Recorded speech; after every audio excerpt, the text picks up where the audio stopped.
Voilà, alors donc Rabbi Elazar Amodari, c'est sa leçon maintenant qu'on va expliquer ou interpréter ce soir. J'aurais voulu, comme j'aurais dû le faire pour tout le reste, juste dire quelques mots sur ce Rabbi Elazar Amodari, Elazar de la ville de Modaï. C'est vrai que c'est comme ça qu'on faisait. Dans ce temps-là, il n'y avait pas le nom et le prénom. Il y avait seulement le prénom Rabbi Elazar, Rabbi Akiba, Rabbi, etc. Mais pour les distinguer, alors on a ajouté des attributs, soit qu'il était le fils d'eux, soit qu'il était de telle ville, soit qu'il était même avec son métier également. Il y a un Rabbi Yohanan Assandela, vous voyez la sandale, Rabbi Elazar Assandela qui était cordonnier, qui était un grand maître. Voyez. Donc, Rabbi Elazar Amodai, de la ville de Modaï, et simplement dire que deux choses sur lui, tout de même. Hein. Une première chose, c'est c'est un grand maître d'interprétation de midrash, d'allégorie. On le trouve très rarement dans les discussions halachiques de la loi. C'est pourquoi on le trouve beaucoup plus dans la Gemara, où on retrouve toutes les interprétations de toutes sortes, mais on ne le trouve pas dans la Mishnah, peut-être qu'on le trouve une ou deux fois au maximum dans la Mishnah, énonçant une loi. Oui. Et puis une deuxième chose, c'est un deuxième enseignement, c'est que c'était l'oncle de Bar Kokhba. Bar Koziva ou Bar Kokhba, voyez. Et il habitait la ville de Bétar. La ville de Bétar, c'est la grande catastrophe qui a commencé véritablement l'exil des Juifs. Ce n'est pas 70 exactement. Pourquoi? Parce qu'en 70 et 130, nous sommes dans le temps d'Adrien, 130 de l'ère courante, et il y a eu des mouvements de révolution parce que les Juifs avaient l'espoir de revenir sur cette terre, sur leur terre, ou se maintenir sur leur terre contre les légions romaines. Et la dernière bataille qu'ils ont livrée, c'est à Bétar, ou que les Juifs ont livré aux Romains, c'était dans la ville de Bétar. Et dans cette ville de Bétar, donc, habitait Rabbi Elazar Amodai. Oui. Et on dit que donc, son neveu Bar Kokhba un jour a appris par quelqu'un que Rabbi Elazar Modari était comme à l'image de Rabbi Yohanan Ben Zakkai, qui était son maître. Hein, et il préférait sauver les vies des Juifs plutôt que se battre pour le territoire. Et comme Rabbi Yohanan Ben Zakkai a laissé Jérusalem aux Romains, puis il est parti à Yavne, en quoi il a bien fait en partant à Yavne pour restaurer le judaïsme. Mais de même, Rabbi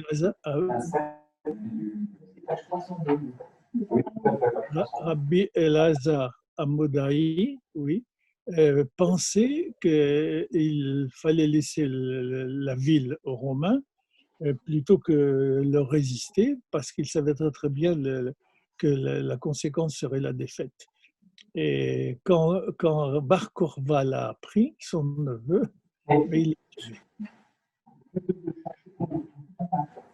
il l'a tué, et quand les Romains ont pris Bétar, ils ont tué Bar Kokhba aussi, bien sûr. Voilà. Et c'est à ce moment-là, c'est l'ultime défaite, que tout espoir de retour sur la terre était perdu pour eux, sauf bien sûr dans les prières, comme on a dit longtemps, les Shana Abba Yerushalayim, et ça s'est fait depuis 1948.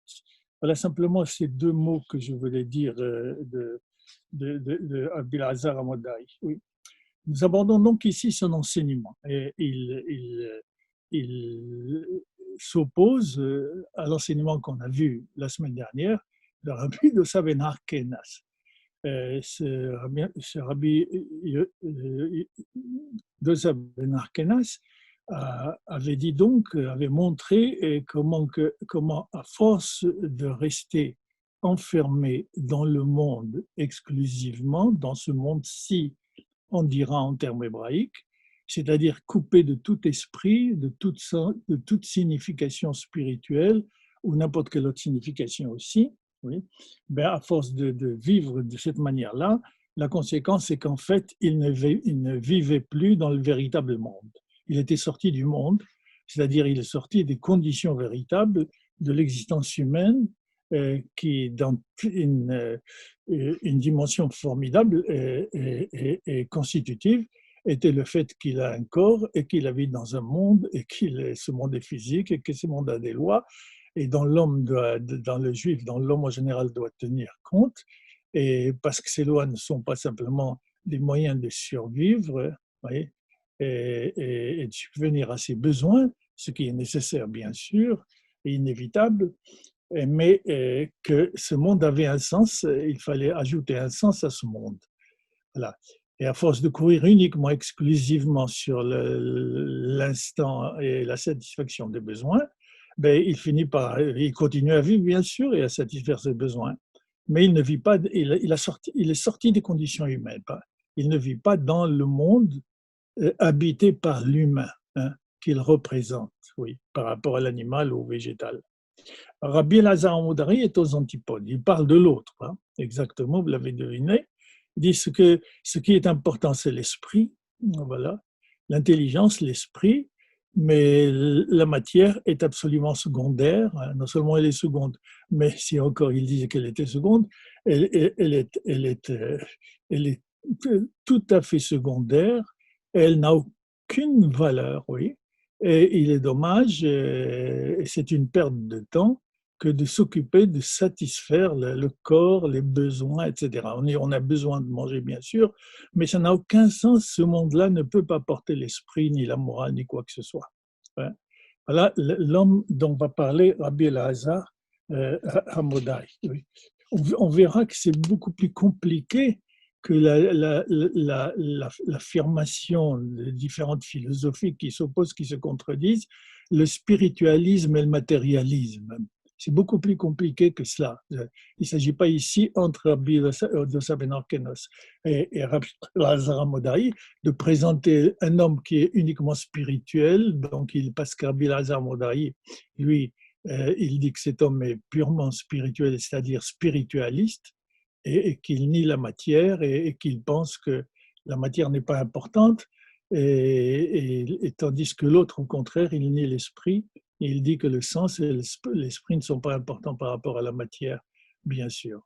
Alors, cette dévalorisation de l'un par rapport à l'autre, et cette contradiction qu'il y a entre ce qu'on appelle en philosophie le spiritualiste et le matérialiste, ce n'est pas cette opposition qu'on retrouve dans le judaïsme. Il ne s'agit pas du tout de cela. On va le voir, bien sûr, dans l'analyse. Voilà. Alors, comme d'habitude, on va voir, je l'ai déjà fait, on va voir ce que dit Rabbi Elazar Modaï, puis on va demander au Maharal comment il comprend cet enseignement de Rabbi Elazar Modaï. Alors, Rabbi Elazar Modaï dit donc celui qui n'a pas, de monde à venir, ouais, le monde qui vient, plutôt le monde à venir, c'est pas ça. C'est le monde qui vient, le monde qui vient, on va le voir. Il n'a pas part, Enloh Elek, par exemple, lequel, celui premièrement qui profane les Kodashim, c'est-à-dire qui profane les sacrifices. Les sacrifices, c'est-à-dire soit qu'il ne suit pas les lois prescrites pour le sacrifice, soit qu'il les mange à un moment donné, je cite les exemples donc dans les différents commentaires, il les mange ces sacrifices à un moment donné où il ne faut pas les manger, ou alors au contraire il les rend impurs, ou il les laisse se dégrader jusqu'à tomber dans ce qu'on appelle l'impureté, donc non utilisable, ou alors il utilise ces sacrifices non pas parce que Dieu a demandé ces sacrifices, ces immolations de bêtes, pour des raisons de pardon, pour des raisons d'inauguration, enfin les différentes raisons pour lesquelles le rituel, il y a rituel au temple. Non, lui, il l'utilise pour ses fins propres, ne lui donnant pas du tout le sens spirituel qu'on lui demandait de donner. Oui. Et puis deuxièmement, en basé à Moadot, celui qui méprise les Moadot, les fêtes, c'est-à-dire ici. En considérant donc que la fête doit être comme les jours courants, mais il n'y a aucune différence, oui, et que finalement aussi la fête se passait surtout en joie, de bonne nourriture, de bonnes tables, etc., où on perd précisément son temps. Ouais. Ah. Et alors, il méprise donc les Moadot. Je voudrais ici signaler une interprétation même, qu'on trouve aussi dans la Gemara par rapport à ce terme Moadot. Oui. Moed, dans la Torah, c'est littéralement le temps du rendez-vous, Moed. Oui. À Pessah, Israël a rendez-vous avec Dieu au temple pendant le premier jour et pendant le septième jour. Pour nous, donc, les 2 premiers jours et les 2 derniers. À Sukkot de même et à Shavuot de même, Israël a rendez-vous et donc il doit en témoigner par un culte dans le temple qui porte bien sûr plusieurs significations. Et c'est pourquoi on appelle ça des Moadot, Moed Tov. C'est pourquoi par exemple les Sfardim ne disent pas Chag Sameach, qui est une traduction du français ou des autres langues.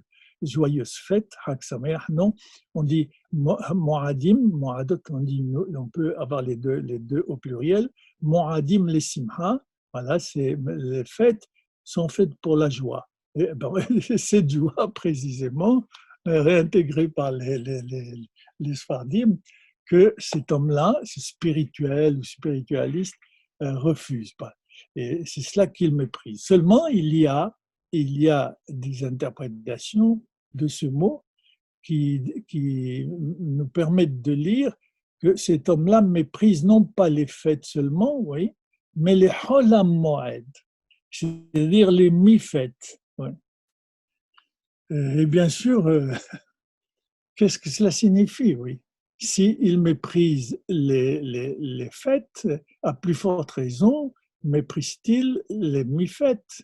Et pourquoi? Parce que les fêtes sont plus importantes que les mi-fêtes. Je rappelle que les mi-fêtes, ce sont après le premier jour de la fête, entre le premier jour de la fête et le septième jour de la fête pour Pessah, pour Shavuot, c'est 8 bien sûr, ou pour c'est les 2 seules fêtes où il y a les mi-fêtes, puisque Shavuot dire un jour seulement. Pour nous, en diaspora, c'est 2 jours, vous le savez. Donc, Yahweh Moed, c'est 6 jours qui séparent, 6 ou 7 jours qui séparent le premier jour de la fête et le dernier jour de la fête. C'est ces jours-là que la Torah appelle Moed, oui. Mais la tradition, ici, a introduit cette expression paradoxale qui est le Hol HaMoed. Hol, cela signifie profane, profané. Et donc, le Hol HaMoed, c'est le profane de la fête. Et disons, le profane de la fête, ça signifie qu'il y a 2 types de profanes, comme on le traduit. Le profane normal, celui dans lequel nous sommes en ce moment, qui sont les jours de fête, les jours de semaine courant. Et puis, il y a ce profane spécial, ce jour profane spécial qui est le jour qu'on appelle le Hol HaMoed, ou le Hol de la fête. Bien. Alors, bien sûr, il y a une différence entre le Hol HaMoed, puisqu'on l'appelle Hol, mais il y a en même temps Hol HaMoed. Autrement dit, il y a des choses, il y a des interdits, oui, qui caractérisent le Moed, les Moadim ou le Moadot, oui, et qu'on ne retrouve pas, ou qu'on retrouve dans les fêtes, oui, mais il y a des autorisations qui sont données, oui, qu'on ne retrouve pas dans le Shabbat. Autrement dit, il y a des activités qu'on nous permet de faire le jour de Hol HaMoed, c'est le Hol du Moed. Il y a quand même le mot Moed, c'est parce qu'il y a des interdits, oui, qui sont les mêmes que ceux du Shabbat. Seulement, il y a des interdits dans Hol HaMoed qui sont le contraire, au contraire du Shabbat, où on nous permet de violer la fête, de transgresser d'une certaine manière la fête. Seulement, c'est une transgression du Hol HaMoed. Pourquoi cette réflexion importante. C'est de quoi il s'agit? Pourquoi on s'attarde tellement à cette histoire ou à ce concept de Hol HaMoed? Alors, je donne simplement, pour passer vite, des exemples. Par exemple, on a le droit de cuisiner Hol HaMoed. Oui. Mais on n'a pas le droit on a le droit d'utiliser le feu. Oui. On a le droit de porter Hol HaMoed. Vous allez à la synagogue, vous pouvez porter votre livre et votre talit, si vous voulez, oui, pour autre chose. On a le droit de travailler à Hol HaMoed avec cette nuance, cette précision, si c'est nécessaire. Hein. Mais si ce n'est pas nécessaire, il vaut mieux ne pas travailler. Mais vous êtes libre. Ouais. Ou alors, au contraire, si je cite les exemples aussi de la Gemara, le Hol HaMoed, on a le droit de travailler si on aurait une grande perte, vous voyez, si on ne travaillait pas. Ouais. Une perte d'argent, oui. Oui. Ou alors aussi, oui, ça me vient à l'esprit, on peut traiter d'une affaire très sérieuse, commerciale par exemple, oui, le Hol HaMoed, si c'est la seule fois où il faut la traiter, sinon on la perd, hein, et qu'elle est importante pour nous.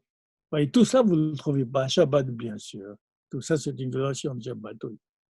Et aussi, on a le droit, pour préciser davantage cette autorisation du travail, on a le droit d'acheter tout ce qui est nécessaire à la fête pour ouais.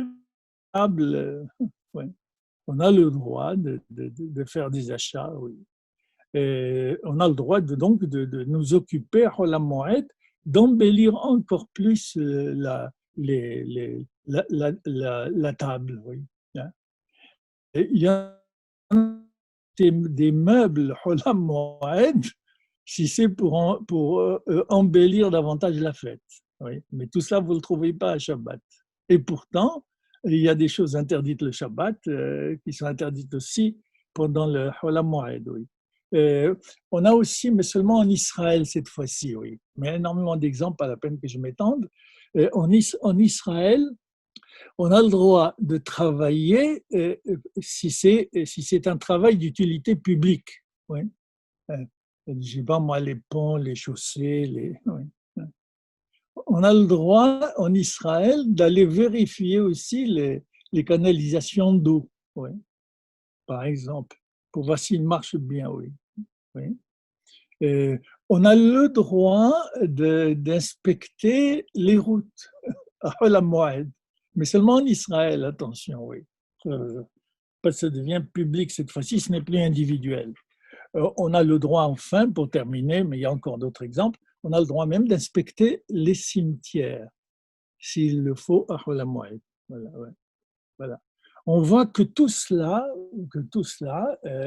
ça qui distingue ce profane spécial du Hol HaMoed par rapport au Moed. Oui.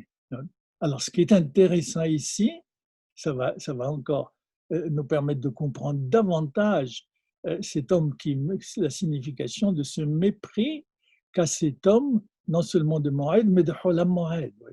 Il y a des commentateurs qui disent que le Hol HaMoed est plus important que le Moed. Hein. Il y en a qui l'écrivent, surtout chez les Hasidim. Hein, chez les Hasidim. Donc, le Hol HaMoed est plus important que le Moed. Ça signifie qu'il y a une problématique importante ici. Ouais. Quelle est cette problématique? C'est un jour de fête, à l'image du Shabbat, avec quelques exemples.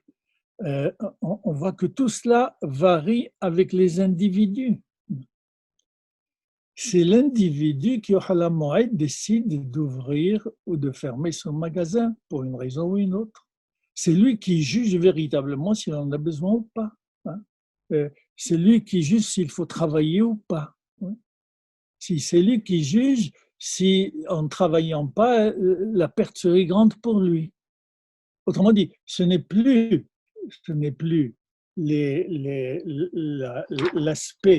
l'aspect de loi, de halakha collective dans laquelle euh, que je ne peux pas changer, mais il y a des lois ici, que je peux changer. Il y a des lois que je peux changer. C'est mais je peux travailler, mais c'est moi qui le décide seul, oui, ici. Donc, tout cela varie avec les individus, puisque c'est aux individus à juger dans leur situation s'ils peuvent faire ce qu'ils doivent faire, ou pas. Autrement dit, je le dis à ma manière, ça veut dire qu'ici, on vérifie d'une manière concrète ce que veut dire la loi orale, la Torah Shebéalpé. C'est exactement cela, la Torah Shebéalpé. Ouais.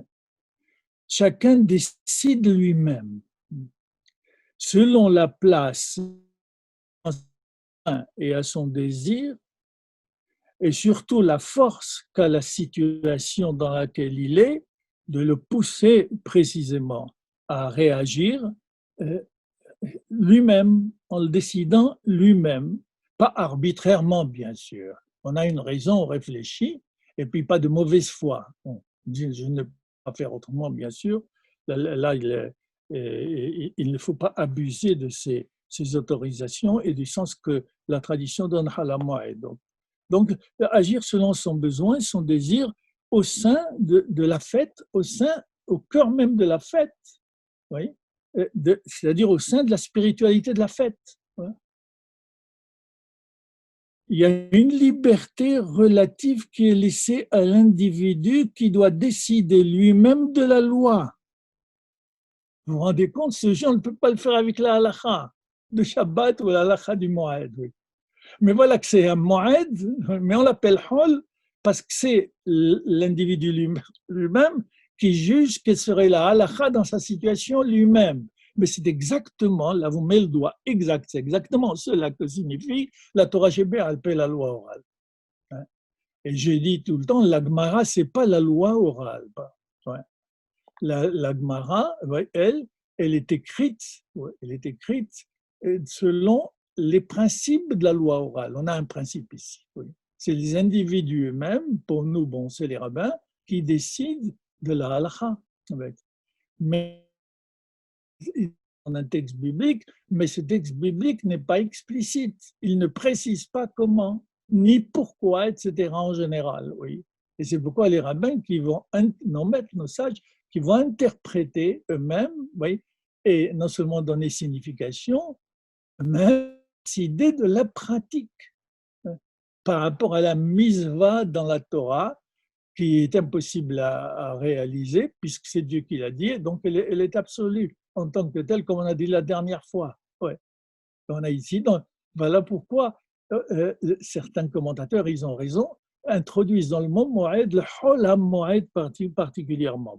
Cette liberté laissée totalement à l'individu pour décider à partir de sa situation, connaissant les principes en général, oui, comment les appliquer et les interpréter par rapport à ces situations, comme exactement les rabbins dans la Gemara ont interprété la Torah, oui, selon la situation où ils étaient. Ouais. Et donc, ils ont tiré la halakha. Ouais. Mais tout cela, vous voyez, c'est une question de pratique, d'application. Mais lui, il dit, je n'ai rien à faire avec ce que vous êtes en train de perdre votre temps pour voir comment appliquer ou pas appliquer, quand est-ce qu'il faut appliquer et où il faut appliquer. Mais vous perdez votre temps. Il méprise les moadot et les halamoy sous les deux formes. Ouais. Perdez votre temps. Ici, et celui donc qui blanchit littéralement, Malbin Lavan, celui qui fait le visage d'autrui, oui, Barabim publiquement. Dernière fois qui dit quand quelqu'un est humilié, il est d'abord rouge, il a le visage rouge.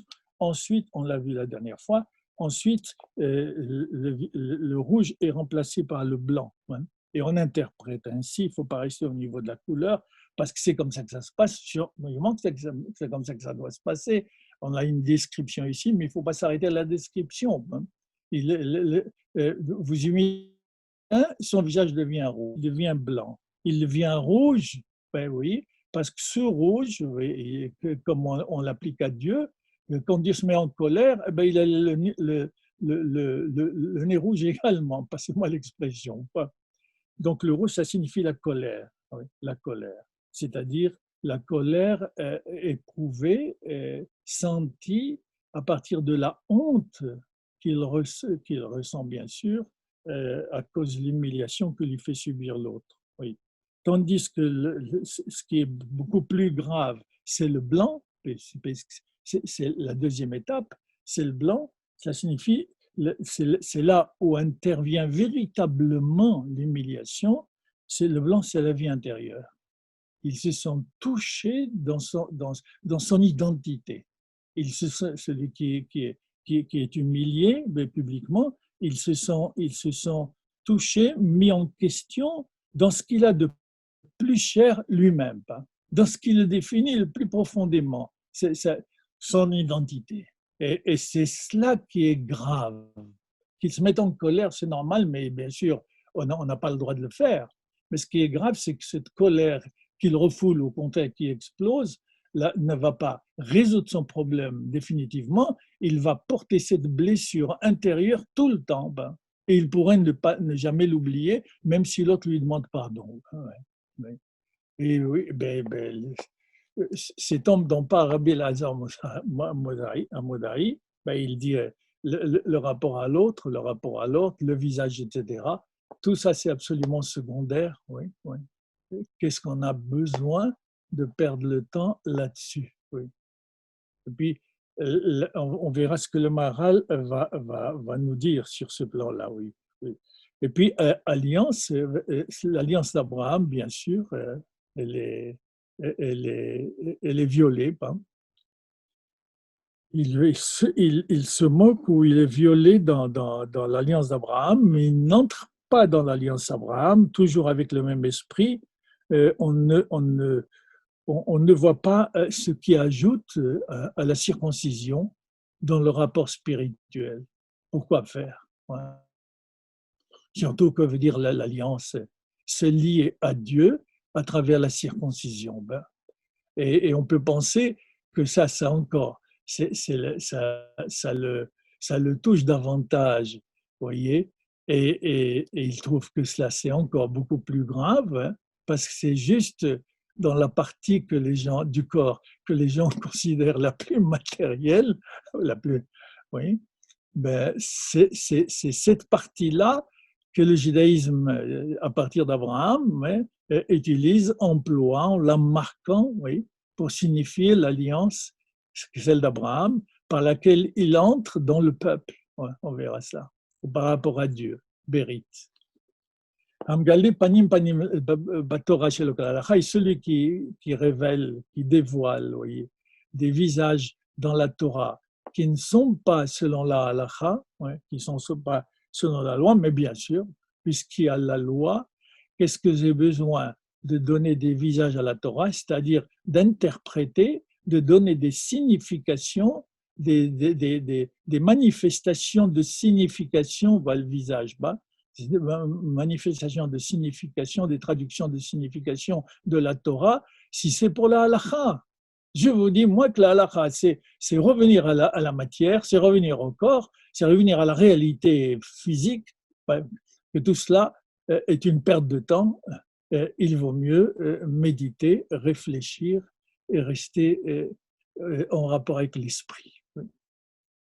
Bien, la conclusion, c'est Afalpi, bien qu'il possède, il est en possession, il y a dans sa main, il possède la Torah et les Ma'asim Tovim, il a la Torah et les Ma'asim Tovim et de bonnes actions, bien qu'il ait la connaissance et bien qu'il il a une bonne conduite, vous voyez ici, il a de bonnes actions, il aide les autres, etc., bien sûr, mais toujours avec ce désespoir intérieur qu'il est obligé de le faire, parce qu'il ne peut pas faire autrement, parce qu'il faut bien aider l'autre, mais tout ça, c'est de la perte de temps. Oui, oui. Mais bien sûr, comme pour l'autre, à force de chercher à vivre dans l'esprit exclusivement, il le perd. Il n'a pas part au monde de l'esprit. Pourquoi? Parce qu'il ne sait pas ce que veut dire l'esprit. Il ne sait pas que l'esprit ne peut pas exister sans le corps. Comme l'autre ne savait pas que le corps ne peut pas vivre sans ces deux visages de l'humain, qui est le visage de l'un, on dira mieux que le matière-esprit, le visage de la signification, le visage du sens, le monde du sens, qu'on appelle précisément le monde spirituel, c'est ça le monde du sens. Il est psychologique, il est moral, il est spirituel, il est métaphysique. Et ça, on ne le retrouve pas dans la matière, on ne le retrouve pas dans la réalité physique. C'est ça on appelle l'Olam Haba. Pourquoi on l'appelle le monde qui vient? Parce qu'il n'est pas encore ce monde spirituel, ce monde auquel il faut donner un sens, ce monde dont je suis convaincu, si je le suis, dans lequel il faut introduire la morale, la spiritualité, etc. Oui, il n'est pas encore. Il sera à bas. Et donc, celui qui sort dans ce monde de ce qui est l'existence humaine et qui s'occupe uniquement de Olam Haba, il est dans l'illusion qu'il est dans Olam Haba. Mais parce que s'il est dans le pur esprit, comment il va pouvoir faire descendre ce sens dans la matière, comme on parle couramment? Comment il va faire descendre cette signification dans le monde? Parce que c'est cela qui lui est demandé. Ouais. C'est cela qui lui est demandé. Eh bien, il le rate, il est sorti de l'existence humaine, il a perdu l'existence humaine, alors qu'il l'a visé sous sa modalité, comme on vient de le voir, d'après Rabbi Elazar Amodai.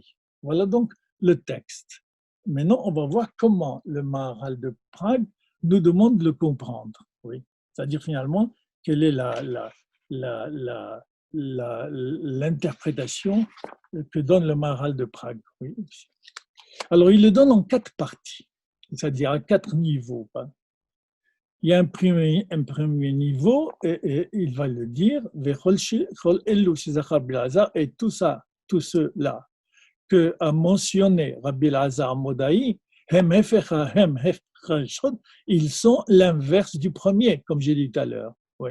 Qui a Rishon, car le premier, on le rappelle vite, c'est Sam Kol Mahashavto Vitachlito Aolamazé, quand le premier qui a placé toute sa pensée et toute sa visée, tout son but, dans sa fin, dans l'Olamazé, à Gishmi, qui est le matériel, oui, Baran ne peut pas utiliser un autre mot, mais je vous ai dit qu'il utilise le langage aristotélicien, et c'est son travail au XVIe siècle, oui, pour pouvoir exposer le judaïsme par rapport à ce langage qu'il utilise quand même. Voilà, Gishmi, le mot matériel, ça fait partie de la philosophie aristotélicienne.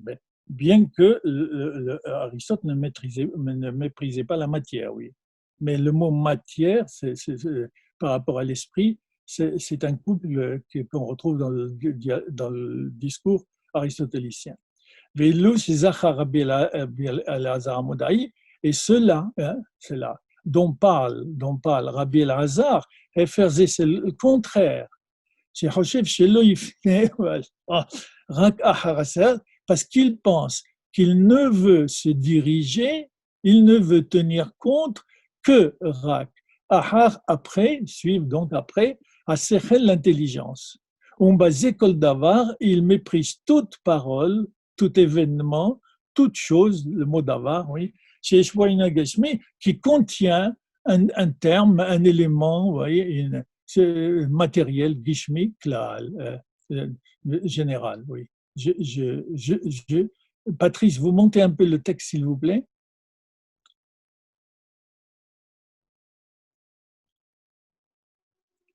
Oui, voilà. Merci beaucoup.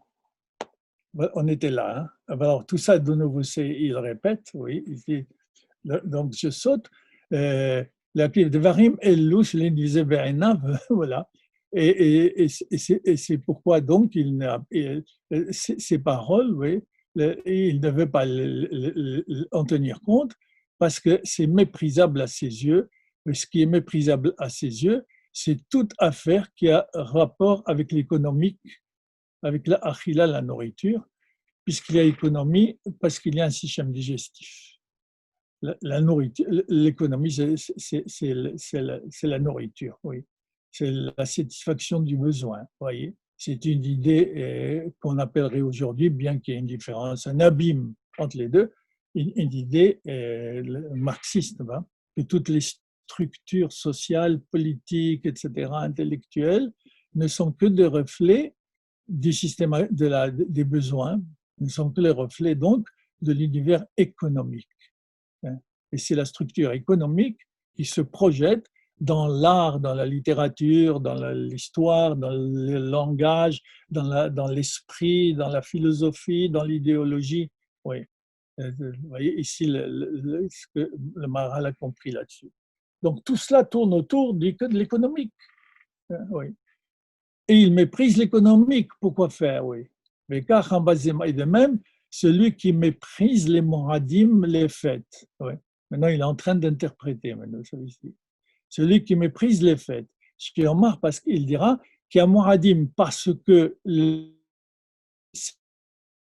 et cette joie est une joie goufanite matérielle. Vous êtes heureux parce que vous mangez. Et je méprise cette joie. Je préfère la joie de l'esprit. C'est une joie matérielle, gouffanite, gouf, c'est le corps, les Adam pour l'homme, en mangeant et en buvant, c'est-à-dire l'économique. Veomer, il dit, chez Elohit basé, et il dit qu'il n'y a pas de réussite divine, spirituelle, avec cela. Il n'y a pas du qu'on peut faire descendre, qu'on peut incarner dans le monde économique. Parce que vous ne savez pas ce que veut dire l'économique. Il est absolument hermétique à toute signification et à tout esprit. Oui. La matière, et comprenez, pas, il faut aller dans son monde et pour mieux comprendre de quoi il s'agit, quel est l'enjeu véritablement. Oui, oui. L'économique pur, voyez, est hermétique au monde de l'esprit. L'économique a ses lois, qui sont la loi du besoin. Ouais. Et ces lois du besoin n'ont rien à faire avec l'esprit. Ouais. Et ça veut dire qu'il n'a pas compris que c'est de cela qu'il s'agit. C'est dans ce qui existe, c'est-à-dire économiquement, physiquement, matériellement, et employez tous les concepts que vous voulez, si vous avez compris cette idée, est hermétique absolument à toute signification, à tout esprit ou à toute morale que vous voulez y mettre. Donc vous perdez votre temps. L'essentiel de l'homme, pour l'homme, c'est l'esprit. Ouais. Et Omer, il dit que la nourriture et la boisson matérielle, bilbat seulement. Et de même, celui qui transgresse l'alliance Mefer Berito chez Abraham Avinu, celui qui transgresse l'alliance d'Abraham, notre père, chez Amar, parce qu'il dit car c'est une chose dégradante, sans valeur, non seulement pas simplement sans valeur, mais dégradante, qu'il puisse y avoir une alliance avec Hashem Itvarach, avec le nom qu'il soit qui est béni, par ce membre-là. Et ce membre-là, chez le Ganai Veherpa, et c'est un membre qui est un membre du corps humain qui est dégradant et de honte, n'est-ce pas? Plein de honte. Vous voyez quelle interprétation, penser à la réalité historique et à la contemporanéité même. Et ça ne disparaîtra jamais. Oui. Que le mépris précisément du membre, autrement dit le mépris de la sexualité. Ça n'a aucun sens. Sinon, répondre à un besoin, c'est tout et encore. Hein. C'est Kolaïdiano sur Rodefahara parce que tout son thème, son but, c'est que poursuivre, chercher, poursuivre le sechel, c'est-à-dire l'intelligence, ou d'avarim, et d'éloigner tout ce qui se rapporte de varim, le pluriel de davar, chez Ougouf qui relève du corps. Ouais. Et de même, Vechen, Humalbin Penehavero, il blanchit le visage d'autrui, oui, chez Omar, parce qu'en disant qu'il y a Adam Mohamed, parce qu'il dit que l'homme est un homme, c'est un homme fait de matière, Homri, Homer, hein, c'est la matière. Oui. Et donc à ce niveau-là matériel, n'a aucun sens, on ne peut pas penser quoi que ce soit de significatif, vous voyez, les chloum du tout pas. Que Moshe Omrim, comme disent les Béné Adam, les fils de l'homme, c'est-à-dire les êtres humains, à Rotfim, qui poursuivent le sechel, l'intelligence ou l'esprit. Et quand ils humilient, ils méprisent un homme, eh bien, ils méprisent ce qui est précisément matériel en lui, c'est-à-dire le corps. Ouais. Et la preuve, ça le touche tellement, ça veut dire qu'il est tellement extérieurement, comme on dit tout à l'heure dans le chat, et intérieurement, il est tellement touché que ça le touche au fond de lui-même, ce qui est le plus concret, le plus sensible de lui-même. Mais qu'est-ce que c'est le sensible? Vous pouvez le traiter de n'importe comment. Pourquoi vous attardez? Galé Panim Batora, celui qui révèle, qui manifeste des visages nouveaux dans la Torah, des interprétations nouvelles dans la Torah qui ne sont pas selon la halakha, comme on a vu. Voici comment le Maharal explique dans ce premier niveau. Misvot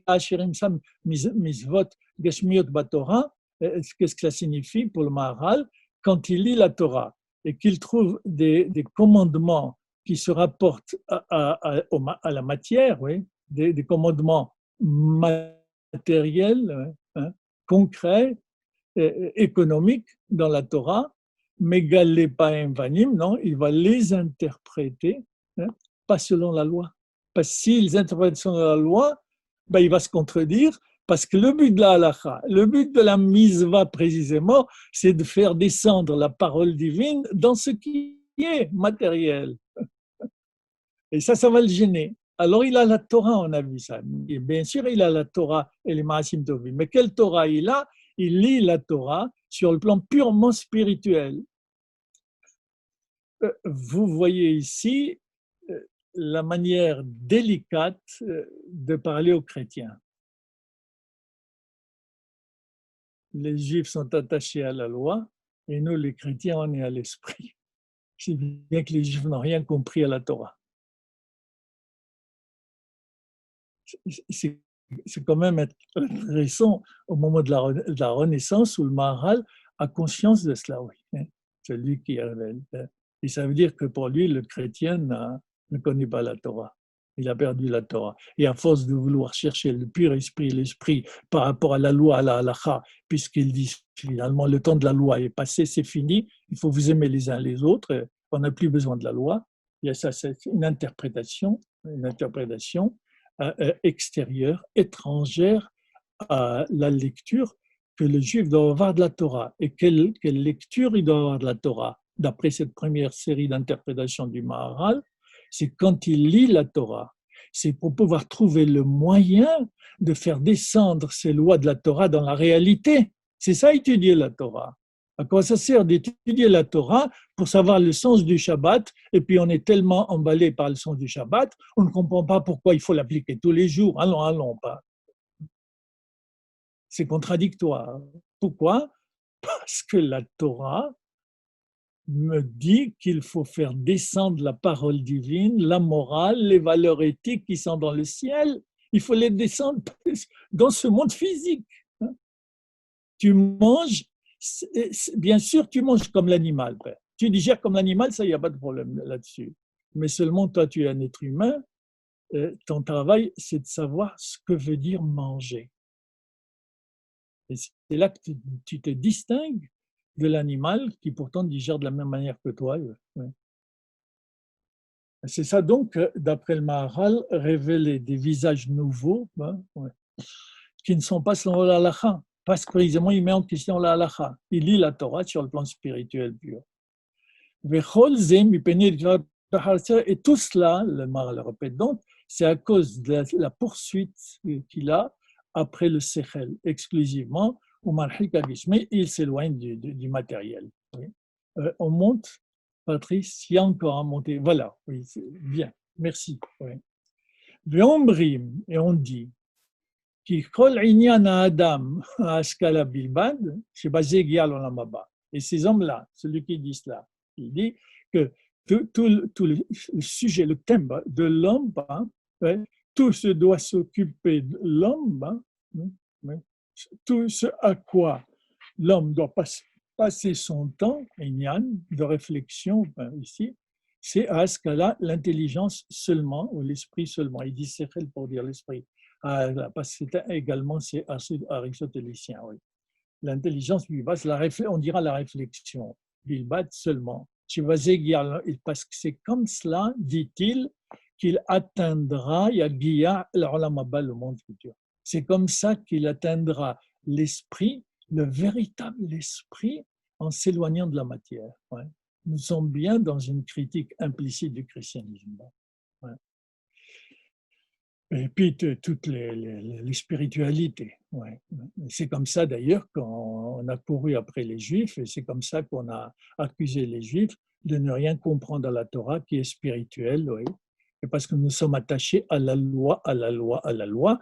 On n'a pas compris d'une part que c'est précisément le problème de la loi, de l'application des valeurs éthiques dans le ciel pour les faire descendre sur la terre. C'est cela qui est demandé à l'homme, c'est cela qui est demandé au peuple juif, pour qu'il en fasse témoignage et qu'il montre que c'est possible. C'est pas vrai.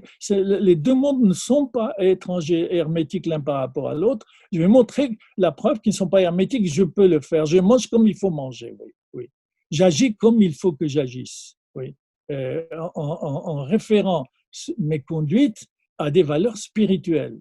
Mais ces valeurs spirituelles n'ont de sens véritable que si ils se réalisent. Le fait de réaliser les valeurs éthiques les enrichit quand ils s'incarnent, parce qu'ils apportent des valeurs. C'est ça qu'on n'a pas compris. Cet homme-là, oui, c'est parce qu'ils apportent une valeur extérieure à elle, oui, et ces valeurs extérieures sont les valeurs de la réalité physique ou matérielle, comme vous voulez, oui, de la réalité concrète, ouais, que l'esprit ne peut pas trouver par lui-même. Il faut qu'il s'affronte à cela et qu'il apprenne précisément comment, par quelle voie, par quels moyens ces valeurs éthiques peuvent se réaliser dans ce qui est pourtant apparemment étranger à elles. Mais c'est cela qui nous demandait aux Juifs. C'est demander que la relation est possible. Ouais. D'où le rite. Chaque fois que j'ai une conduite, par l'obéissance, par la pratique, comme on l'a dit, je suis en train de donner témoignage que c'est possible, parce qu'il n'y a pas une autre manière de le faire, que comme cela, je le réalise. Je mange cachère et en donnant un sens à ce rapport à l'économique, je montre que c'est possible. La preuve, je mange cachère, oui, et je sais de quoi il s'agit, j'avais un Shabbat, etc. Oui, voilà. C'est ça que ne comprend pas cet homme-là, ce pseudo-spirituel ou spiritualiste. Voilà. Donc, donc, là, il va répéter, il suffit simplement que l'homme s'éloigne de l'œuvre qui concerne sur la mazé, ce monde-ci. Vous avez compris ce que veut dire le monde-ci maintenant? Olam hazé, olam haba. Olam haba, ce n'est pas le monde futur. Ça, il faut le laisser à la religion. Le olam haba, c'est le monde qui vient. Et ce monde qui vient, c'est celui de demain, si jamais j'obéis à la parole divine en montrant que c'est possible de faire descendre ça. Le olam haba, ce n'est pas un monde détaché de ce monde-ci, c'est le même monde, seulement transformé par la référence à ses valeurs éthiques, à ses valeurs spirituelles. Ouais. Mais le olam haba, ce n'est pas quelle fusée qui veut nous amener dans un autre monde. C'est toujours ce même monde, mais seulement signifié. Ouais. C'est cela qui est demandé aux Juifs. Et Israël, non seulement individuellement et collectivement, des nations où ils vivent. Et il va passer maintenant à la deuxième interprétation, deuxième série d'interprétations. On monte encore, Patrice. Vous montez un peu. Allez. Voilà, bien. Oui, oui, attendez. Encore. Montez. Encore. Non, vous montez. Enfin, vous montez le texte, vous le descendez. Voilà. Alors voilà, le deuxième niveau d'interprétation. Omnam, bien sûr, assurément, פירוש הראשון הוא העיקר, הוא ברור מאוד. הוא פירוש דברי רבי אליעזר. אמנם, l'interprétation première que je viens de donner, parce qu'il la considère comme le pshat, alors que c'est déjà une interprétation du pshat de Rabbi Elazar Bodai. Vous comprenez ici ce que veut dire l'interprétation. Donc, cette interprétation, parce qu'il appelle pirouche, donc c'est une interprétation. Interprétation première que je viens de donner, car c'est l'essentiel. Ça, assurément, c'est cela qu'il faut comprendre, c'est de cela qu'il s'agit. Ubarov me'od, est très clair beaucoup me'od. Au pirouche du Rabbi Elazar est l'interprétation des paroles de l'enseignement. Ici, on peut dire de l'enseignement, de la parole de l'enseignement de Rabbi Elazar. Pourquoi? Car kikol eleha dvarim elo advarim. Car tous ces paroles, tous ces enseignements, c'est Zachar Rabbi Elazar qu'a mentionné Rabbi Elazar, kulam devarim kedoshim. Toutes ces paroles sont des paroles, comme il les a interprétées, des paroles de sainteté. Véraoui, vous voyez, il introduit un concept dans cette deuxième série d'interprétations qui est Kadosh. Il va interpréter par rapport à la sainteté.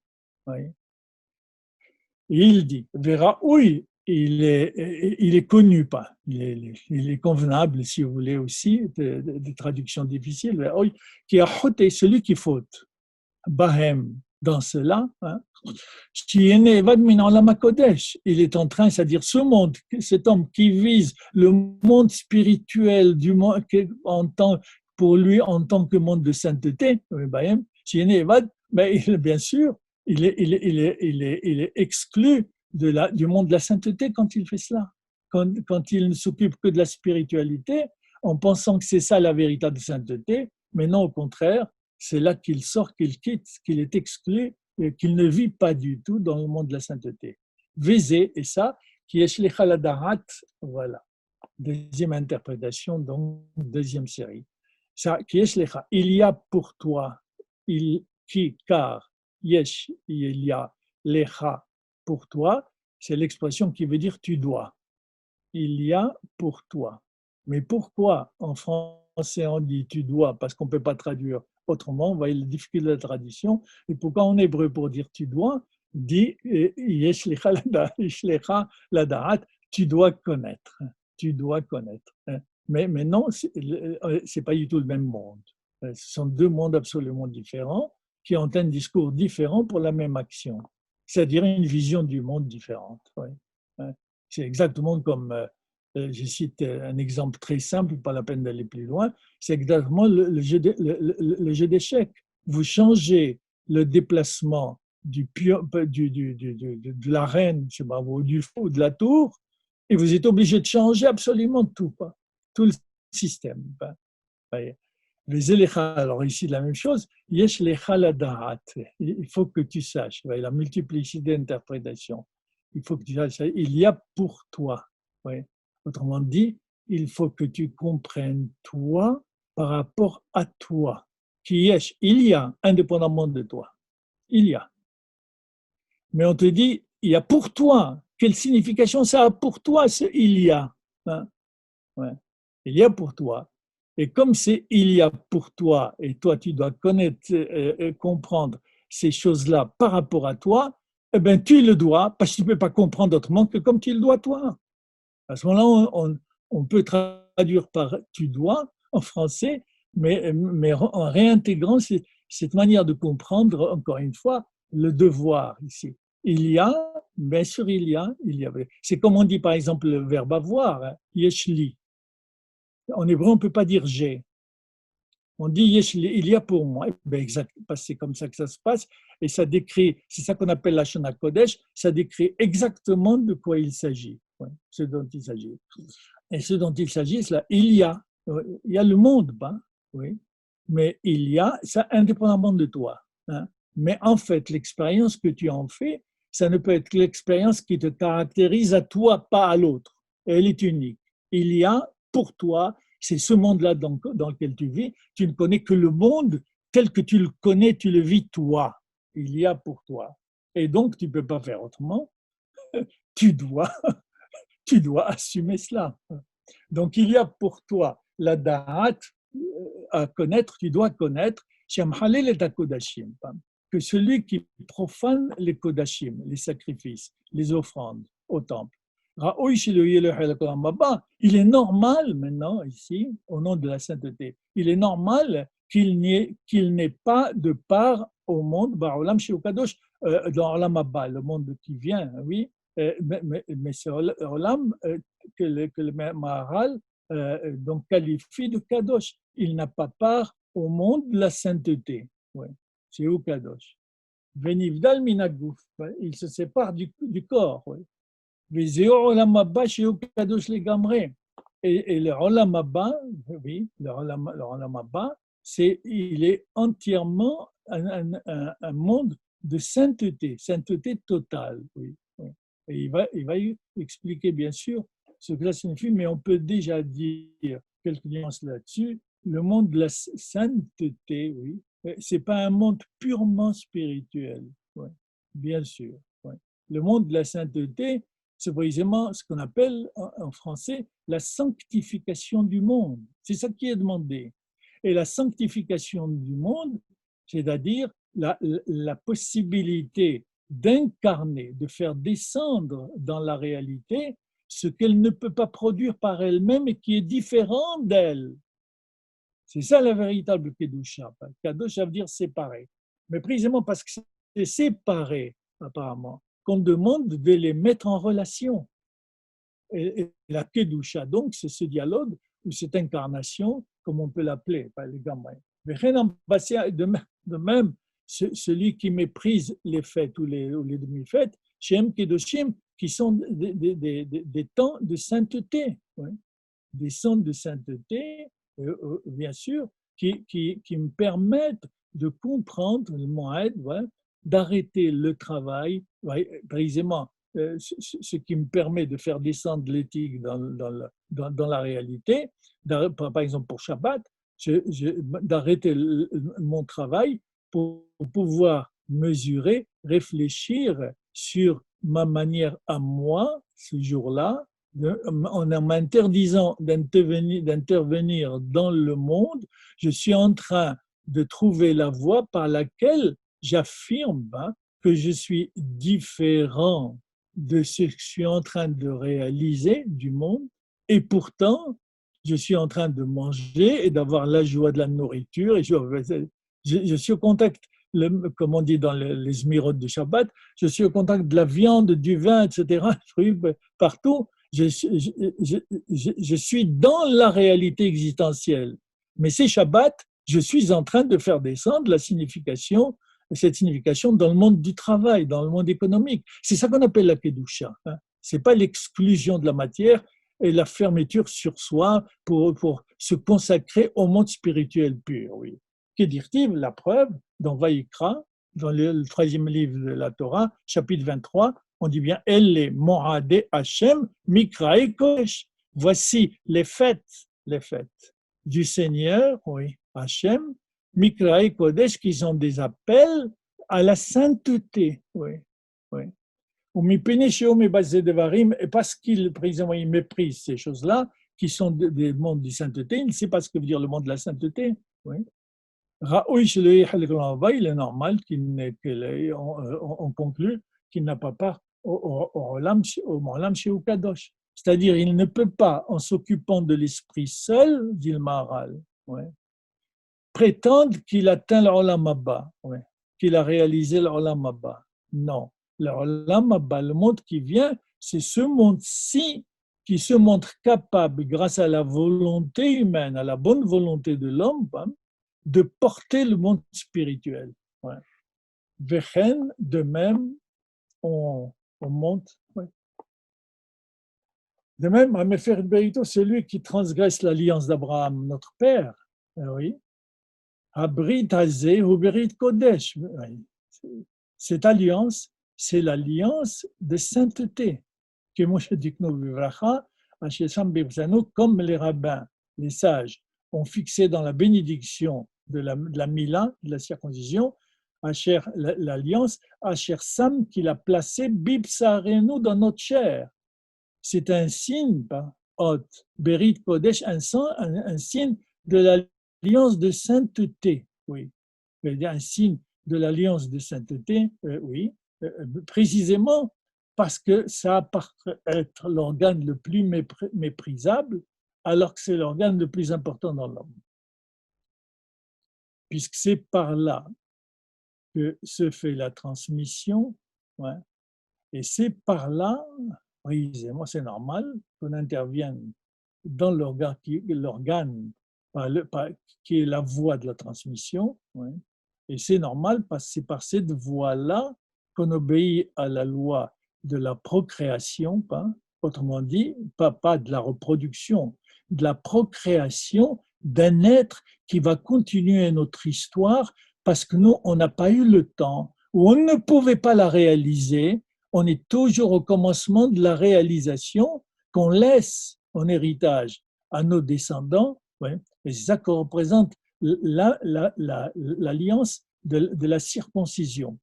C'est un organe le plus important, alors qu'on a vu tout à l'heure l'autre le méprise, oui. Que la sexualité est un devoir. La sexualité est un devoir. Ouais. C'est Dieu qui dit, Pérou, Urbu, croissez, multipliez. Comment voulez-vous croître et multiplier si ce n'est pas cela? On vous demande simplement, oui, de ne pas faire comme le premier. Ne faire attention qu'à la sexualité. Parce que vous ratez le sens de la sexualité qui est aussi la transmission. Ouais. Mais ça ne veut pas dire que quand on ne peut plus avoir d'enfants, vous voyez, on s'arrête. Non, pas. Parce qu'il y a également des tas de réalités spirituelles qui sont construites sur cette relation-là. Cette relation ne les absorbe pas, mais c'est par cette relation qu'ils trouvent l'énergie et le moyen de se perpétuer aussi et de se renouveler. Oui. Par exemple, dans l'amour, ouais. Renouvellement continu, pas? Et précisément, c'est ça qui est difficile. C'est lutter pour que ça ne devienne pas une habitude qui finit par ennuyer et aller chercher ailleurs. Divorcer. Ouais. De même, l'écrit Omer, alors c'est ici des versets qui confirment cela. On monte un peu, Patrice. Malbin, et celui qui fait blanchir le visage d'autrui, on met à bête. Alors, en quoi c'est Kadosh? Pourquoi il n'entre pas dans le Kadosh alors qu'il croit qu'il est dans la Kedusha? Parce qu'il est en train d'abandonner, c'est le même mot à peu près, Al-Bet, Abed, abandonner. Il y a des mots comme ça en français qu'on retrouve, on retrouve les mêmes consonnes qu'en français. Je dis toujours, par exemple, comme Rechouch, qui veut dire la richesse. Vous le voyez, richesse, Rechouch. Il y a deux mots. Moi, je découvre beaucoup de mots comme ça. Et je ne dis pas que l'un vient de l'autre. Je ne suis pas spécialiste, mais ça interpelle. Mais abed, ça veut dire abandonner. Abandonner, oui. Oui. C'est l'image divine. Et c'est ça qu'il méprise. C'est à cette image qu'il fait honte parce que l'homme est à l'image de Dieu. Et tu l'humilies, c'est l'image de Dieu que tu es en train d'humilier. Et de même, par contre, on peut l'étendre ainsi. Tu tues, c'est l'image de Dieu que tu tues. Tu insultes, c'est l'image de Dieu que tu insultes. Le fondement même de la relation, c'est celle-là. Avoir affaire à l'autre qui, comme moi, comme nous, est une image de Dieu aussi, en tant qu'être humain. Ouais. Même si par sa conduite, il ternit cette image, mais il ne la perd pas. Ouais. Il l'a trahie, mais elle est en lui. Ouais. C'est sa définition. Elohim. Qui a Adam, car l'homme, Nivra Betselem Elohim, a été créé à l'image de Dieu. Oui. Et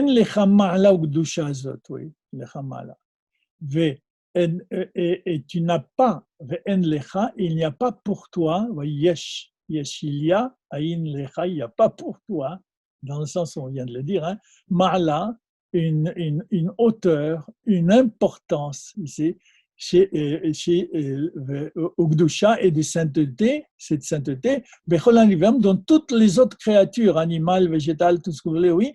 Non, c'est celui, au contraire, qui atteint le plus haut niveau de sainteté, oui, même par rapport aux anges.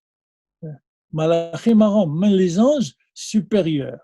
Que Moshe Israël, comme il expliquera, comme il sera expliqué, Israël avec ses deux initiales, B avec Ezra, donc c'est l'aide Hachem de Dieu. Avec l'aide de Dieu, il expliquera par la suite. Ouais.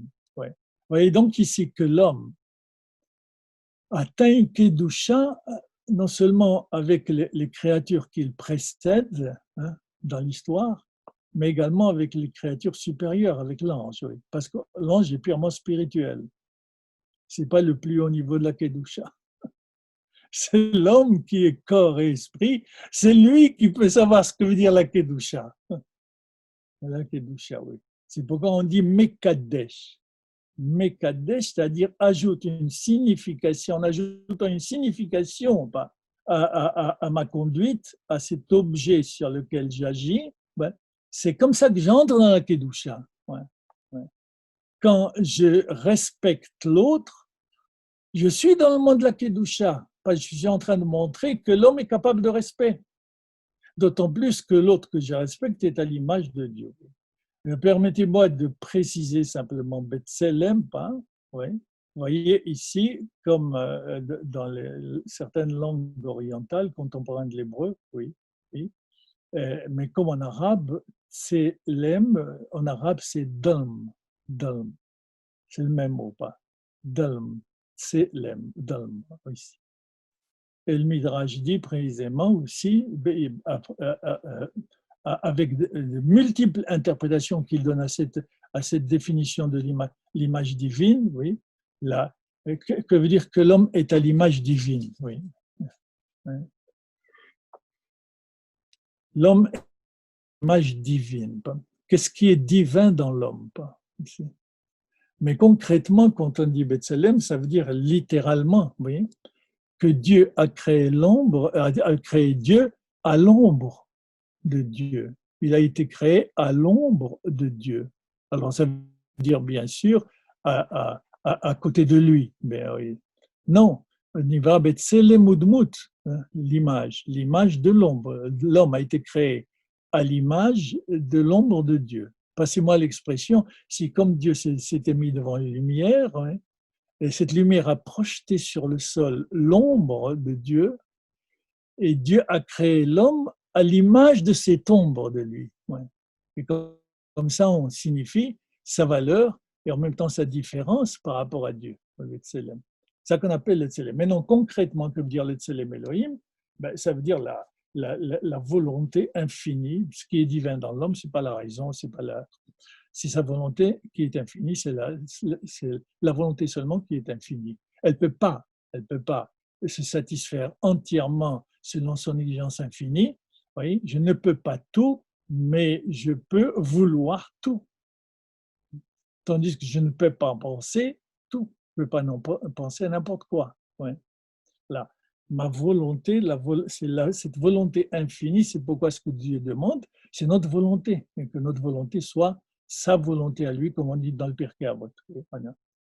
On fera d'avancer, donc là, on passe à l'autre, donc il répète, j'en saute, et celui qui révèle des visages nouveaux dans la Torah qui ne sont pas selon la halakha, on l'a vu.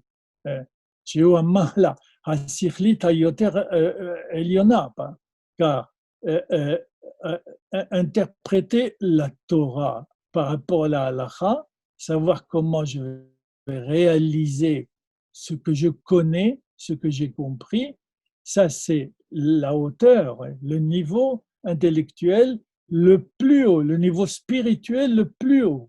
Il n'y a pas d'autre hauteur, d'autre niveau que cela. Et quand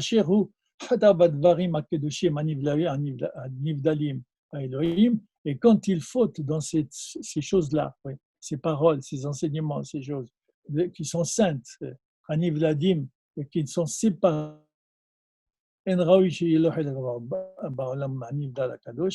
Bien sûr qu'il n'a pas part, helek ba'olam hanivdal, dans le monde séparé qui est le monde de la sainteté. Ouais. Vahamisha devarim zachar, oui, on passe à un troisième niveau d'interprétation. Vahamisha devarim, c'est 5 choses. Zachar Khan, qu'il a mentionné ici, qui Hashem Itvarach, car le nom divin, le nom Itvarach, il est béni. Ben, vous voyez qu'on parle de Hashem, on ne parle pas de Dieu. Ben, on parle du nom divin, c'est-à-dire du tétragramme. Oui, ben.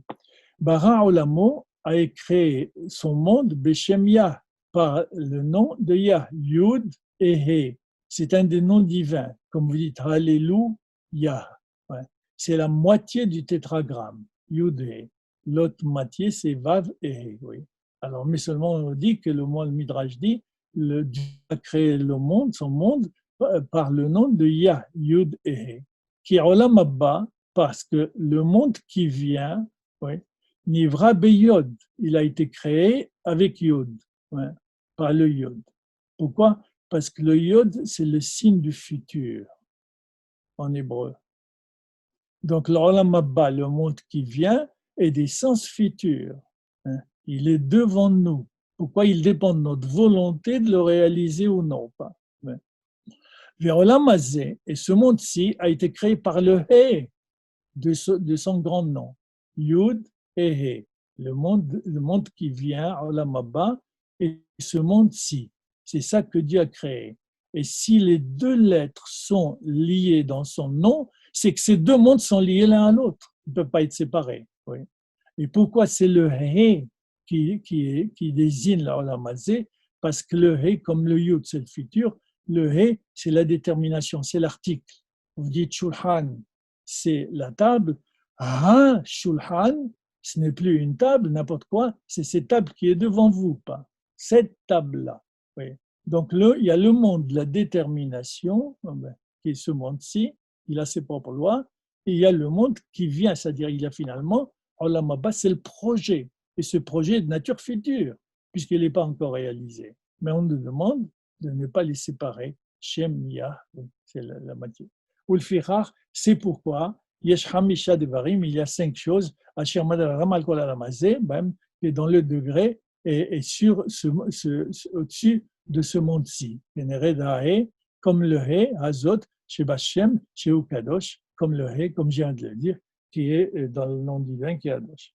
Va'asher Chote Behe, Bishmo Gadol, et celui qui faute dans le He, donc celui qui veut quitter le He, qui veut quitter le monde-ci pour ne s'occuper soi-disant que du monde à venir, du monde de l'esprit, celui qui faute avec le He, Bishmo Agadol, de son nom, de son grand nom, Yainu, et le Hamisha Dvarim, c'est-à-dire ces 5 choses dont on a parlé et qui font partie de ce monde-ci, mais bien sûr qu'il il ne mérite pas le Olam Hazé. On monte, Patrice.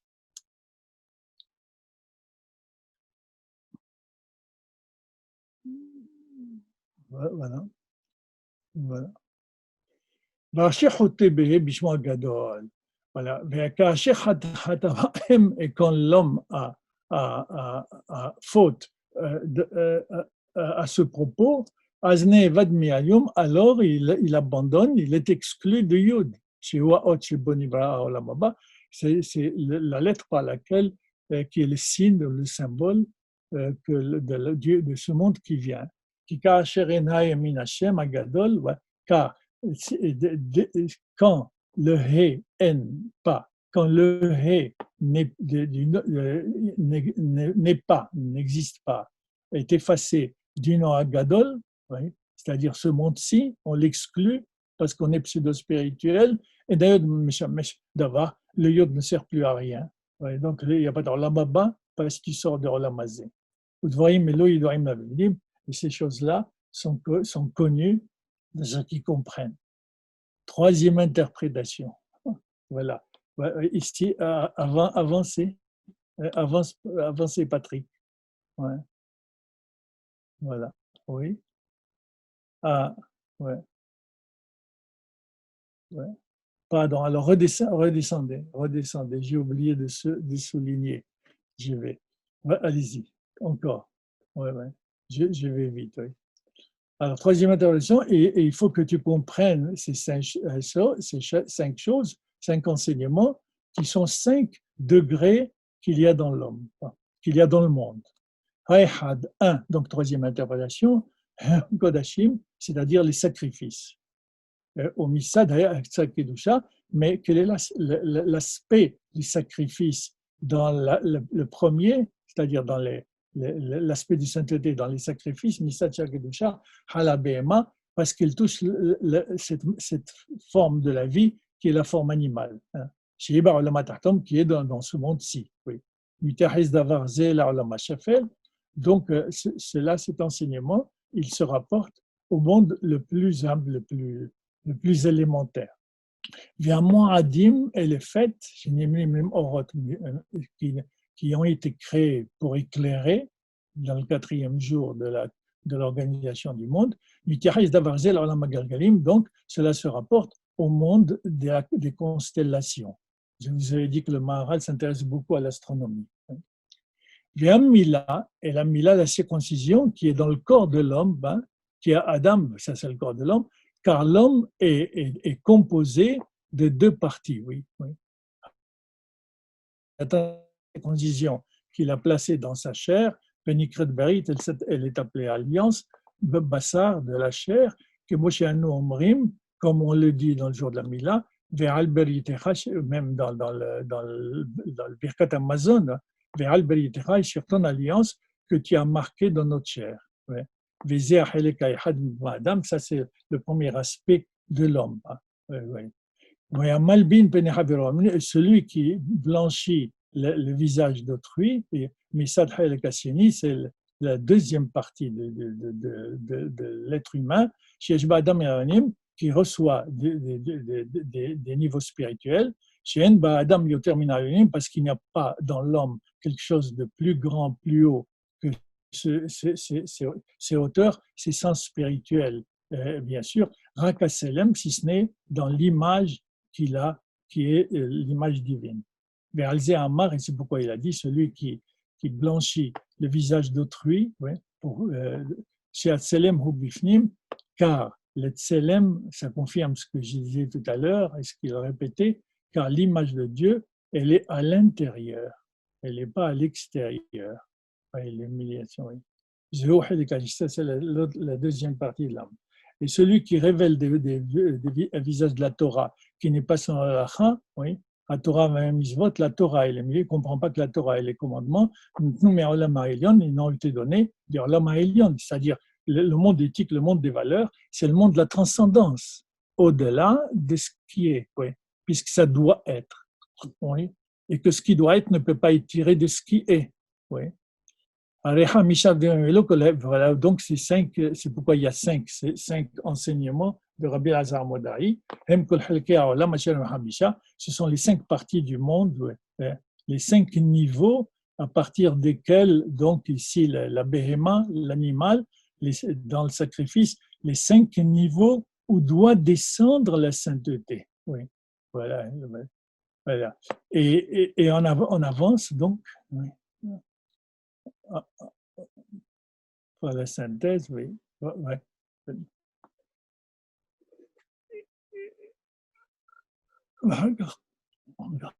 Bon, il répète,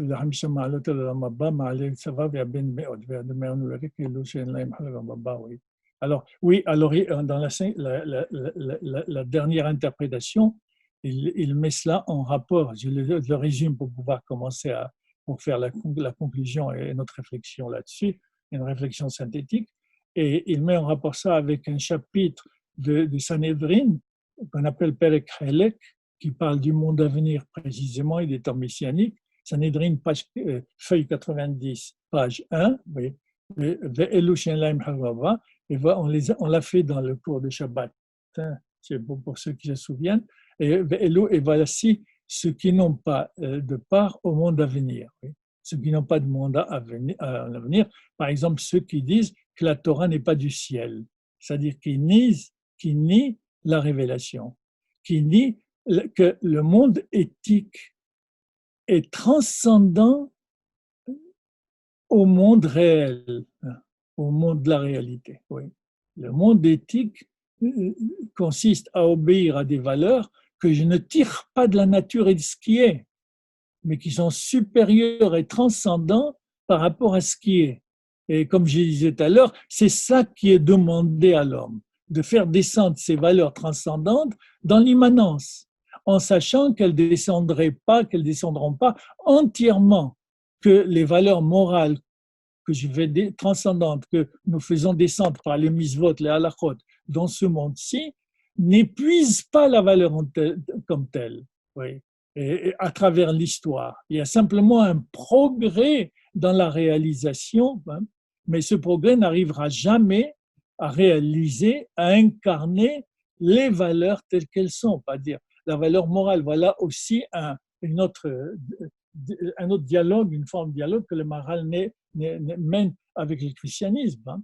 Jamais les valeurs divines ne peuvent devenir humaines. Mais il est demandé à l'homme de faire descendre cette transcendance des valeurs divines dans la réalité en sachant qu'elles ne descendront pas totalement, que cela ne divinise pas le monde. Je bénis le pain, mais c'est pas le pain que comme tout le monde le dit, c'est pas le pain que je bénis. Je bénis, je récite la phrase Moti Lahiminahares qui me fait prendre conscience du sens qu'il faut donner à ce rapport que j'ai avec le pain. Je bénis pas le pain, c'est pas le pain qui est béni, ainsi de suite. Et c'est ça précisément que ni l'un ni l'autre, les deux hommes qu'on vient d'analyser, ne comprennent pas ici. Que tout le problème, c'est cette relation et cette tension qu'il y a entre ce qui est et ce qui est. Bon, ça peut être physique, ça peut être matériel. C'est pourquoi je n'aime pas ce mot matériel. Il peut être psychologique, il peut être une sensation, il peut être, c'est-à-dire ce qui est, sous toutes les formes qui existent. Comme dit le Maharal, depuis le ciel jusqu'au corps, jusqu'à l'animal. Ça, c'est ce qui est, et cela s'impose à nous. C'est comme ça. Le psychisme fonctionne comme que vous le vouliez ou pas, et c'est ainsi. Oui. Le corps fonctionne comme ça, que nous voulions ou pas. Oui. Les astres fonctionnent comme ça, que nous voulions ou pas. Les différents aspects de la réalité. Mais le problème est de faire que tout cela fonctionne en montrant qu'ils sont capables de porter des significations. Et que le yod ne peut pas exister sans le hé, puisqu'il faut qu'il descende dans le hé.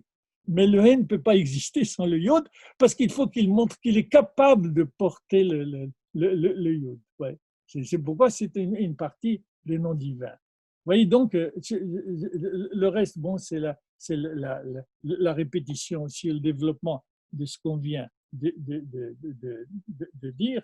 Donc, ici, faire cette première conclusion, pour terminer avec ce thème-là, point d'un autre, hein, une première conclusion, encore une fois, c'est dire, puisqu'il termine sur cela, c'est qu'est-ce que l'homme? Alors l'homme, on peut dire, donc l'homme n'est pas esprit et l'homme n'est pas corps. Mais l'homme, c'est la tension, tendre, qu'il y a entre le réel qu'il y a en lui et l'esprit en tant que visée de sens. L'esprit, c'est d'abord et avant tout la signification, c'est-à-dire l'éthique, la morale. Ouais. Pourquoi on appelle ça esprit, même si on n'a pas d'autre manière de l'exprimer. Ouais. C'est aussi, vous voulez, comme en langage du Maharal, ce visage de l'homme qu'on appelle esprit. Mais qu'il faut parler, non pas, c'est pas comme cela. Oui. Il y a ce visage de l'homme qui le sort de lui-même et qui le projette vers un au-delà. On appelle ça le monde qui vient. Qu'il projette vers autre chose que lui-même. Hein, qu'il projette vers une autre manière d'être et de penser et de maîtriser le monde et d'habiter le monde, voyez cela, qui n'est pas dans la réalité, mais qui est simplement une exigence en lui. On appelle ça l'image divine. Et l'homme, il est dans la tension des deux. C'est entre ce qu'il est maintenant et ce qu'il cherche à être. Ce qu'il fait maintenant et ce qu'il devrait faire. Ce qu'il pense maintenant est-ce qu'il devrait penser, oui. La manière dont il aime maintenant et la manière dont il devrait aimer. L'homme se trouve au carrefour des deux. Oui. Et ça, c'est important chez le Maharal, même si, encore une fois, ce qui gêne, c'est pas simplement le style, il répète, il répète, il répète. Bon, je vous ai dit pourquoi il était obligé de répéter dans son temps, mais c'est simplement parce qu'il utilise le langage aristotélicien et qu'il ne peut pas faire autrement. Ça, c'est comme nous, voilà, maintenant, on lit la Torah, on la traduit en français, vous réfléchissez sur le français, vous ne réfléchissez pas sur la Torah. Je vous ai donné un ou deux exemples tout à l'heure. Oui. Entrer dans la langue, parce que cette langue, elle porte une vision du monde. Et cette vision du monde fait que l'homme, c'est être dans le monde, ouais, qui est déchiré entre deux réels, ouais, ou réalités. Ouais. Voilà. Voilà. Donc, une première conclusion. Oui. Et deuxième conclusion, c'est la notion de la Kedusha. Oui. La Kedusha, c'est se montrer capable de mettre en dialogue, en tension, ces deux visages de l'homme. Mais sans, encore une fois, négliger aucune des deux. Il ne s'agit pas de dire que le yud est plus important, mais non, pas, mais vous savez de quoi on parle, en langage du Maharal, là, qui est un langage de kabbaliste, oui. Mais on ne peut pas penser que le yud peut exister sans le ré et que le ré peut exister sans le yud. Que le divin, on appelle ça divin, c'est la rencontre entre le yud et le ré. Ouais. La rencontre entre le yud et le ré, entre le monde futur et ce monde-ci. Et cela ne peut se faire qu'à travers une conduite. Nous avons beau le comprendre intellectuellement, ouais, nous ne sommes pas encore des êtres humains. Ouais. Et ça, c'est aussi une différence, une distance que le Maharal prend avec la philosophie, surtout la philosophie classique, Platon, Aristote, etc., en pensant que l'essentiel de l'homme, c'est la raison, oui, mais ça c'est un tort déjà, mais en pensant surtout, c'est une conséquence de ce premier tort, deuxième tort, nous tirons la conséquence du fait que le grand problème de l'homme, c'est connaître. Et s'il connaît, ben c'est fini, il vivra heureux, il comprendra les choses, c'est fini, il fera ce qu'il doit faire, parce que tout dépend de la connaissance et que tout vient de l'ignorance dans laquelle il est. Et, voyez? Et cela signifie par conséquent qu'il commet, cette manière de comprendre, commet la faute de séparer le yud du hé en valeur, oui, pas simplement dans la réalité. Car le problème de l'homme n'est pas connaître. La connaissance est un second moment incontournable, nécessaire. Il ne faut pas que je reste ignorant, il faut que je sache. Mais il ne faut pas croire que parce que tu sais, tu vas faire.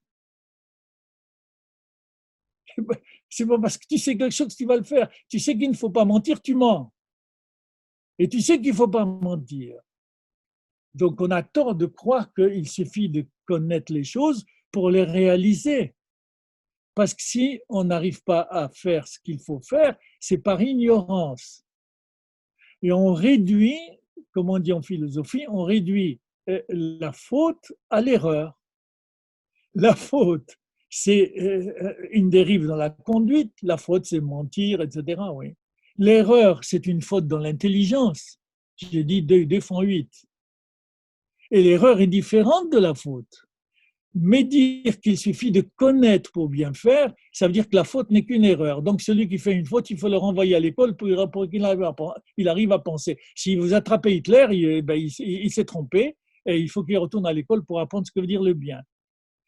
Non, ça c'est pas l'idée. Ça c'est la pensée, c'est pas la pensée du Maharal, c'est parce que c'est pas la pensée du judaïsme. Oui. Et c'est ça, c'est ça la signification du Yud He. Le Yud ne peut pas exister sans He et le He ne peut pas exister sans Yud. Qu'est-ce que cela signifie? Que le Yud a besoin du He. Deuxième idée importante. Le Yud a besoin du He. Parce que ce qui nous est demandé en tant qu'image de Dieu, c'est-à-dire volonté infinie, exigence infinie, c'est précisément une fois qu'on connaît décider, c'est la volonté qui décide, c'est autre chose, ou l'esprit qui te pousse. Ouais. C'est la volonté qui va décider de maintenir cette tension dont on parlait dans la première partie. Ouais. C'est la volonté qui permet de faire. Et connaître ne suffit pas pour faire. La connaissance par elle-même, l'idée par elle-même, n'a pas assez de force pour m'obliger à la faire. Ouais. Mais c'est parce que l'homme est volonté, il n'est pas raison. La volonté est supérieure à la raison. Si vous avez raison, vous avez la raison et vous voulez connaître, donc il faut vouloir connaître. Si vous aimez spontanément, ça c'est la réalité telle qu'elle. Ouais. Mais en fait, l'amour, c'est vouloir aimer. Oui, vouloir aimer. C'est pas aimer spontanément. Ça vient pas, ça c'est l'être, encore une fois. Voilà donc une deuxième synthèse qu'on peut faire avec ce magnifique enseignement d'interprétation du Maharal sur ces deux types d'hommes. Il y a un troisième sens aussi. Oui. Ouais. C'est poser la question formellement. Oui, oui. Et qu'est-ce que je gagne à faire descendre les valeurs éthiques dans la réalité? Que, que penser que quand je connais, voyez, ça résoudra tous mes problèmes. C'est réduire tout à la connaissance, dans un autre sens que la deuxième signification que je viens de dire. C'est oublier qu'en faisant descendre les valeurs transcendantes, révélées, on appelle ça révélées, transcendantes, dans le monde, ces valeurs gagnent, ils s'enrichissent. La valeur pure dans le ciel est pauvre, elle est misérable, parce qu'elle n'est que ce qu'elle est.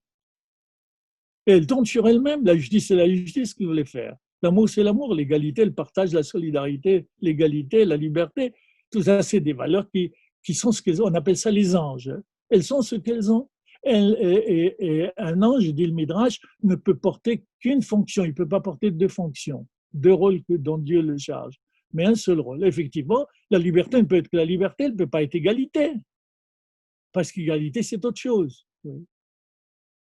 Et donc, tant que ces valeurs restent dans la transcendance pure, dans le ciel symboliquement, tant qu'elles sont dans la transcendance pure, elles sont merveilleuses, mais elles sont pauvres. Elles sont pauvres de quoi? De quoi? De l'enrichissement elles ont l'enrichissement qu'elles accueillent et qu'elles gagnent quand elles descendent dans la réalité. Pourquoi? Parce que ça permet à l'homme, à partir de cette incarnation, de réfléchir sur les problèmes réels, existentiels, que la valeur lui pose. Parce qu'il doit la réaliser et la oui, ça va. C'est en aimant concrètement que j'apprends ce que veut dire l'amour. C'est en essayant de me libérer concrètement que je sais ce que veut dire la liberté. Je ne peux pas avoir connaissance de ces valeurs autrement que comme cela. Oui. C'est ce que disent répète la Gemara presque tout le temps dans chaque page, explicitement ou implicitement, oui. Ils disent l'expression Berov Ham Hadrat Melech. Berov, rov, beaucoup. Berov, avec beaucoup, comme Bereshit, ouais, avec Reshit. Berov, avec beaucoup. Berov, Ham, de peuple, avec beaucoup de peuple, beaucoup de gens, beaucoup de personnes, beaucoup de. Hadrat Melech, c'est là que réside la splendeur du roi. Que veut dire un roi qui n'a qu'un seul sujet? Un roi qui a 10 sujets, seulement, ça n'a plus de valeur. Mais un roi qui a 1000 sujets, ça n'a plus de valeur. Pourquoi? Parce que ça permet à la notion d'autorité et de royauté et de majesté de se répercuter dans l'expérience de chacun de ces sujets. Donc, elle s'enrichit.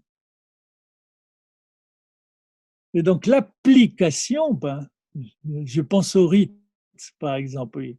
L'application me fait prendre conscience davantage de la, de la valeur, incarnation, de l'esprit, si vous voulez, dans la matière, comme on dit couramment. Oui. Et enfin, une autre conclusion encore, c'est comme cela qu'on construit une identité. C'est comme ça qu'on construit une identité, qu'on prend conscience de plus en plus de soi-même et qu'on essaye de réaliser par notre volonté ces valeurs. Je prends conscience et je construis mon identité à travers cette tension, à travers cette volonté qu'on vient de le dire, à travers cet enrichissement. Oui. J'enrichis l'humain, oui, qui m'a été donné au départ. Et c'est merveilleux qu'il m'ait été donné au départ, mais il est misérable parce qu'il n'a pas encore, comme on dit, fait expérience des choses. Et c'est en faisant expérience des choses concrètes, oui, que l'homme prend conscience de lui-même, ben, et sache à quel point il est important que finalement la paix, l'égalité, etc., eh bien, disons-le courageusement, que Dieu dépend de lui, que la volonté humaine dépend de lui. Et comment réagir? Eh bien, en me montrant à moi-même, ben, avant de le montrer aux autres.